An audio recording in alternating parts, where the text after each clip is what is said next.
Hello everyone, आपका स्वागत है हमारे press YouTube channel study with Sumit Singh में। तो आज हम जानेंगे अध्याय 1 विज्ञान फसल उत्पादन एवं प्रबंधन।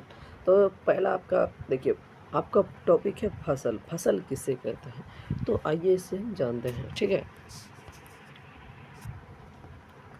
फसल फसल जब एक ही की पौधे किसी चीज़ या स्थान पर बड़े स्थान पर उगाए जाते हैं उसे फसल कहते हैं। ठीक है, उदाहरण के लिए गेहूँ, चना, मटर जो भी दे सकते हैं। ठीक है, फसल मुख्यतः दो भागों में बांटा गया है। ठीक है, ये आपके एनसीईआरटी में दिया गया है दो भागों में, लेकिन जो आपका पहले जो बिहार बोर्ड वाला था एससीईआरटी, उसमें 3 में था, खरीफ, रबी, जायद। लेकिन इसमें खरीफ और रबी के ही बारे में पढ़िएगा, उसके बाद नहीं पढ़िएगा। फसलें मुख्यतः दो प्रकार की होती है। ठीक है, खरीफ फसल और रबी फसल। ठीक है, रबी फसल। अब रबी फसल किसे कहते हैं, आइए जानते हैं। वे फसल जिन्हें वर्षा ऋतु में बोया जाता है वे खरीफ फसल कहलाती है, और भारत में वर्षा ऋतु सामान्यतः जून से सितंबर तक होती है। ठीक है, अब देखिए उदाहरण के लिए पढ़िएगा, सामान्यतः जून से सितंबर तक होती है, जैसे धान, सोयाबीन, मक्का, कपास, मूंगफली आदि। ठीक है, ये सभी याद रखना है, बहुत बहुत महत्वपूर्ण है। अब दूसरा है आपका रबी फसल। रबी फसल कहते हैं तो शीत ऋतु में उगाए जाने वाली फसलें को रबी फसल कहते हैं। उदाहरण के लिए गेहूँ, चना, मटर, सरसों आदि। यहाँ पे आप देखिए जायद फसल के बारे में हमने बताया था, जायद फसल। ठीक है, जायद फसल, जायद जायद फसल। देखिए, आप देखिए यहाँ पे आपको दिया गया था जो अप्रैल से मई जून तक में जो होता है, उस महीना 2 महीना खेत पाती होती है, तो मतलब छोड़ दिया जाता है। तो कोई कोई लोग उसमें खेती करते हैं, तो जैसे कि इस महीना आपको मिलेगा तरबूज, खीरा, ये सभी गर्मी के मौसम में यह देखने के लिए मिलते हैं। इसलिए यहाँ इस दिन सब्जियों का दाम बहुत महंगा होता है। देखिए कृषि पद्धतियाँ क्या है। फसलें उगाने के लिए किसान की क्रिया करता है, उन क्रियाओं को कृषि पद्धतियाँ कहते हैं। ठीक है, अब देखिए कृषि पद्धतियाँ इसमें आपके एनसीईआरटी में 7 दिया गया है। ठीक है, 7 है। ठीक है, हम बता देते हैं। देखिए पहला हमें दिया गया है कहीं, हाँ देखिए हम बता देते हैं, कोई बताए चाहे नहीं बताए। ठीक है, पहला है आपका दिया गया है मिट्टी तैयार करना। क्या दिया गया है, मिट्टी तैयार करना। ठीक है, जो अभी हम पढ़ेंगे। दूसरा है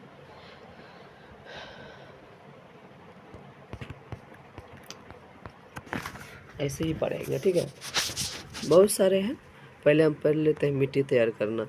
मिट्टी तैयार करना क्या है, तो कि इसमें कि मिट्टी की जुताई करता है और उसमें बहुत सारे औजारों का इस्तेमाल करते हैं।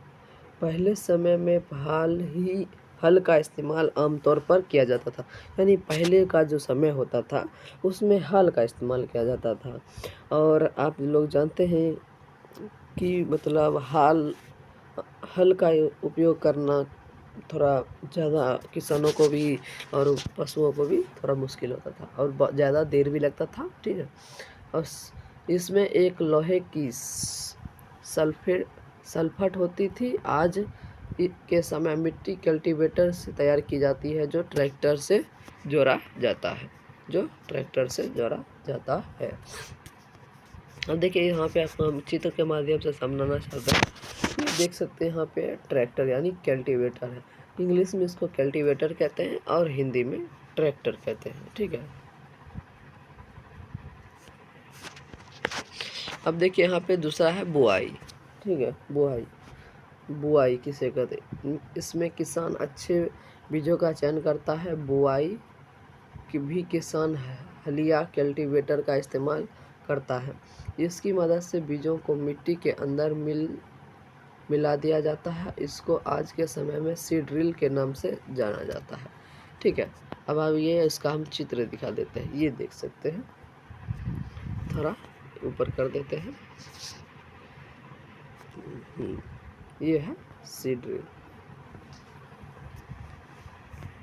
आप देख तीसरा है आपका टॉपिक खाद एवं उर्वरक देना। उसके बाद आएगा सिंचाई, उसके बाद खरपतवार से सुरक्षा। खाद और उर्वरक मिलाना। ऐसे पदार्थ जिन्हें मिट्टी में पोषक स्तर बढ़ाने के लिए किया जाता है उन्हें उर्वरक या खाद कहते हैं। ठीक है। खाद आमतौर पर हमें गोबर, अपशिष्ट और पौधे के अवशेष घटक प्राप्त होते हैं। बहुत सारे खाद लोग जो यूरिया, पोटेशियम, ये एक उर्वरक है। ठीक है।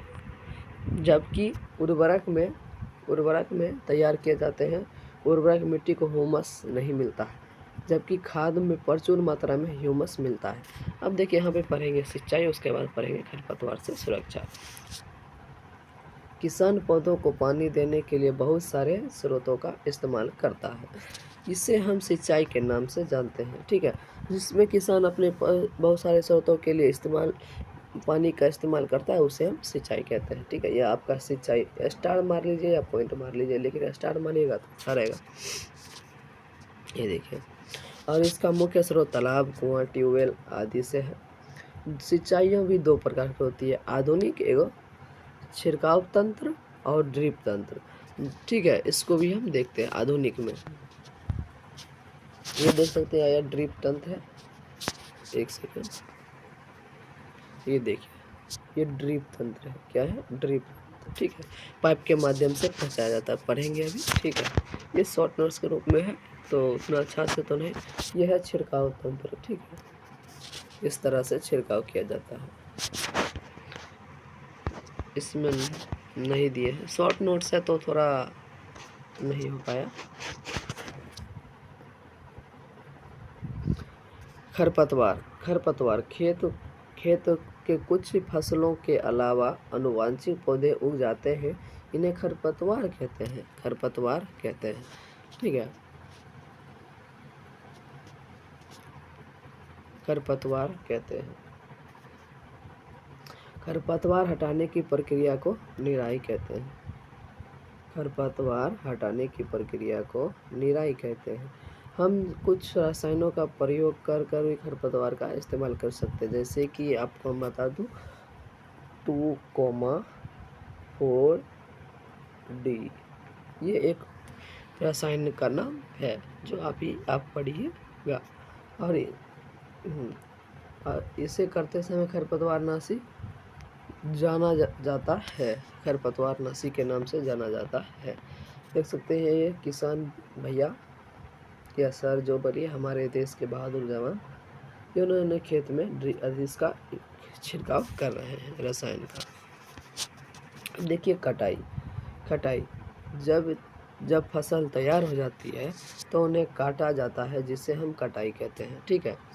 जब फसल तैयार हो जाती है उन्हें काटा जाता है, उन्हें हम कटाई कहते हैं। काटने के लिए हम हार्वेस्टर का इस्तेमाल करते हैं। काटी गई फसलें भूसे दानों को अलग करना थ्रेसिंग कहलाता है। काटी गई फसलें को भूसे दाने से अलग करना थ्रेसिंग के नाम से जाना जाता है। आधुनिक समय में इस काटने के लिए कंबाइन का इस्तेमाल किया जाता है। आधुनिक समय में क्या चीज़ का इस्तेमाल किया जाता है? तो कंबाइन का। ठीक है।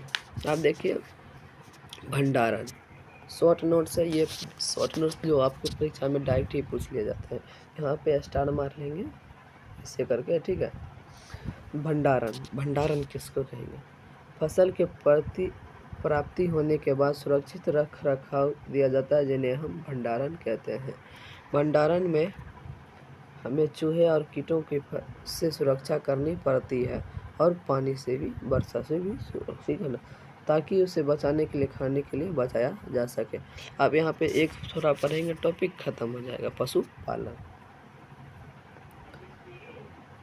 हम अपने खानों के चीज़ों को देखिए यहाँ पे किस प्राप्त करते हैं, इसके लिए हमें घरों को पशु को पालते हैं और उन्हें खाद्य पदार्थ हमें प्राप्त होते हैं, हम पशुपालन कहते हैं। बहुत इम्पोर्टेंट है, VVI प्रश्न है। ठीक है। इसको घेर देते हैं पूरे। ठीक है। इसको आप नोट डाउन के शॉर्ट नोट्स के रूप में आज हमारा समाप्त हुआ। आज की आपको ये सेशन कैसे लगी आप बताइएगा। ठीक है, आज हमारा चैप्टर 1 हो गया है विज्ञान का। शॉर्ट नोट्स ही हमें यहाँ पे मिलेंगे, शॉर्ट नोट्स जो आपके एग्ज़ाम में डायरेक्ट काम आएंगे, डायरेक्ट ही। ठीक है, हम अपने भाषा में समझाने का प्रयास करेंगे। अगर आप ये भी शॉर्ट लेना चाहते हैं तो हमारे यूट्यूब आप जोड़ सकते हैं ओनली 6 to 9th और उसके बाद बड़ा लिखेगा NCE। रुकिए हम थोड़ा लिख देते हैं।